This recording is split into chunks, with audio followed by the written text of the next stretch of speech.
Alright, I'm gonna make this quick. A guy asked me why I wouldn't EFI this vehicle and whatnot. And I was like, well, to be honest with you, I can get it better through another source by going back in 1987, Dodge Dakotas or the Chrysler version of the Dodge Dakota, which they were arguing over the older models, which Dodge, I believe, used to make all the Dakotas for Chrysler, the lookalikes. But they got in trouble back in 1980, and I'll show you what I'm talking about as far as this being a Chrysler, not a Dodge. If you go to DMV, it's technically illegal, just like it is for a salesperson to register a Dodge Dakota as a Chrysler, because that's one part of where it either has to be Dodge logo or it doesn't fly. So even though it might be made in Chrysler, and the only thing they're allowed to do is to put the Chrysler sticker that said Chrysler helped out, and that's it. I'll show you all the little emblems.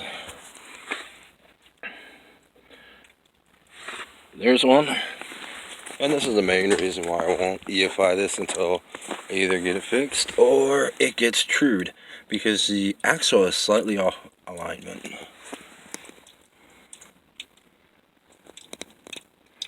There's one bolt, there's the other bolt, there's a hole, and there's a hole. Now those two up top aren't actually there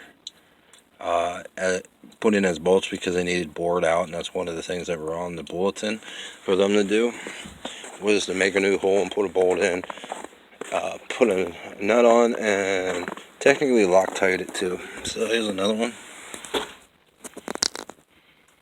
There's that one. There it is. There's that one. Now the brakes on these are considered faulty. There's one request they had in 1980 to 1988 that the brakes didn't actually work because they weren't up through the center, or they weren't actually run both sides. Because some of these brake systems need up both sides and need a certain type of mechanical system versus the disc brake. But the disc brake actually works on a slight fly-on-wire system. But anyway, that's the main reason right there on both sides, is it's a two-piece. In 1989 or 1988, it was passed for this particular design. Actually, it was 1994, that this one had to actually have a single-piece frame on it. Now, some people were wondering why run a two-piece. Now, over in the Arab countries and Mexican countries, and I'll show you another Chrysler sticker. This is kind of funny. I took a Dodge. I had no idea what to do with it.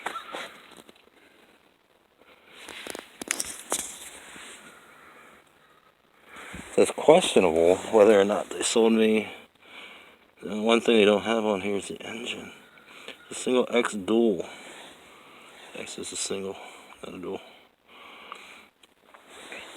Makes me wonder if the VIN's gonna line up. It has the wrong registration symbol on it too. If you look, it looks like an hourglass. Okay, and I'll show you something else.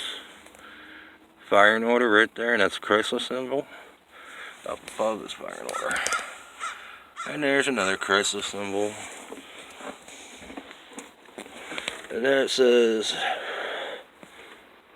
Dodge Magnum. It's not a freaking Dodge.